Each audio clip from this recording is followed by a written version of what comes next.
میں نے کہا بعد میں آپ کی بات سنیں گے، لیکن کوئی اپنے یہاں بیٹھے ہوئے تمام باپ کے منصب پر فائز لوگوں سے مخاطب ہو جمعے کے اہتمام میں نے کہا اگر پروردگار عالم جل جلالہ نے والدین کو اپنی اولاد کا وقتی رب قرار دیا ہے تو میں کہتا ہوں شودا پن پیو بھی چھڈو نہ رب ہون دی شان نبھاؤ۔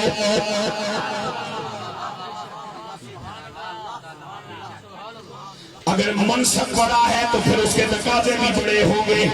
جب کملی والے کے سینہ اتھر میں محفوظ قرآن قیامت تک کی مومن اولاد کو چاہے وہ 18 برس کی ہو یا 80 برس کی ہو، اولاد تو اولاد ہی ہوتی ہے، چاہے وہ خطیب پاکستان ہو پھر بھی بیٹا ہی ہوگا، چاہے وہ وزیر اعظم پاکستان بن جائے پھر بھی بیٹا ہی ہوگا، چاہے وہ اتنا بڑا پیر ہو جائے کہ لاکھوں لوگ اس کے مرید ہوں پھر بھی اپنے ماں باپ کا بیٹا ہی ہوگا۔ اور ہر مومن بیٹے اور بیٹی کو میرا رب یہ حکم دیتا ہے اپنے والدین کے لیے یہ دعا مانگا کر، مرن دی انتظار نہ کر، شودیا جیتے جی مانگ لے۔ کیا دعا مانگوں؟ وَقُلْ رَبِّ ارْحَمْهُمَا كَمَا رَبَّيَانِي صَغِيرًا۔ آمین کہہ دو۔ میں نے دعا مانگی ہے پھر آمین کہو۔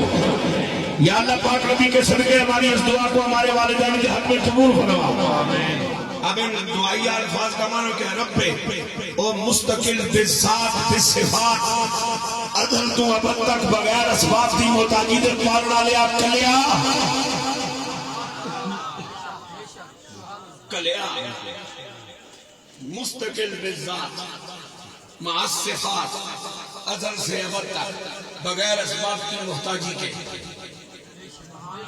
پھر بولو سبحان اللہ۔ ساری خدائی کی تخلیق کرنے کے بعد اس کو پالنے والے معبود ارحمہما تو ان دونوں پہ مہربانی فرما دے، کما بالکل اسی طرح رب بچا جس طرح ان دونوں نے رب بن کے مجھے پالا۔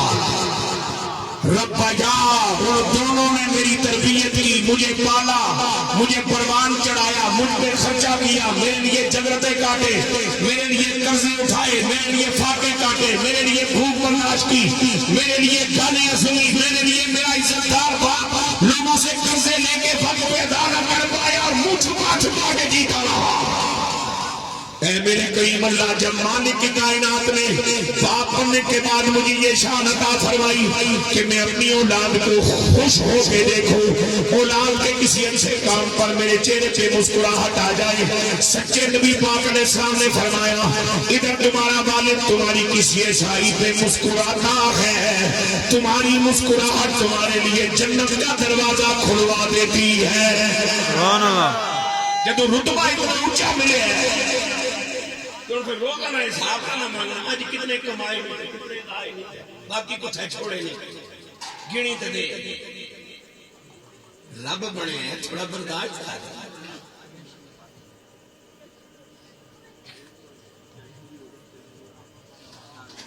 ذاتی میرا کہ رویہ تو سر ٹیلی فون کر کے پوچھ سکتے ہوں میں حاضر ہوں تو سنگی دار چڑھا اتھے گل کرنا ذرا شودا لگا اندر میں شودا ہونا سے نہ آیا گل سمجھے۔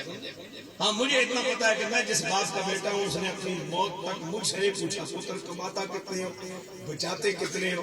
ہاں انہیں کہنے کی ضرورت نہیں پڑی، یہ بھی سعادت مندی ہماری کہ ہمارے ابا جانوں کو اب کیا چاہیے۔ جب ہم 2-2.5 سال تک جب کچھ نہیں بول سکتے تھے اور بغیر بولے ہمارے ابا کو ہماری ضرورت پتا تھی کہ اصل اڈے کلے کیوں ہو گئے کہ ابا منگے تو ہی دے سا کو اتنا چاہتے ہونا چاہیے۔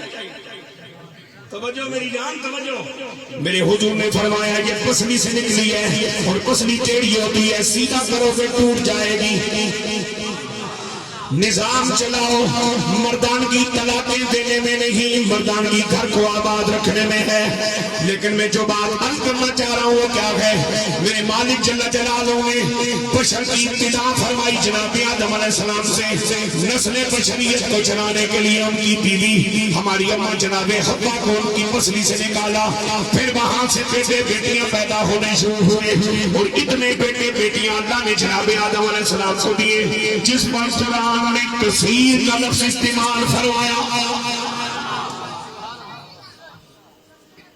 میں بہت سال پہلے کی بات ہے، غالباً 25-26 سال ہو گئے ہوں گے، میں گجرات سے آگے یہ ایڈمرالا سے لیفٹ سائڈ پہ بڑی گا چیز کی جگہ ہے، وہاں ابھی میں نے ربیع الاول شی میں بھی جانا ہے، تو پہلی مرتبہ میں وہاں پہنچا تو میں نظر ایک لکھے ہوئے بورڈ پہ پڑھی، ایرو کا نشان بنا ہوا تھا، مزار حضرت کمبیت علیہ السلام ابن حضرت آدم علیہ السلام۔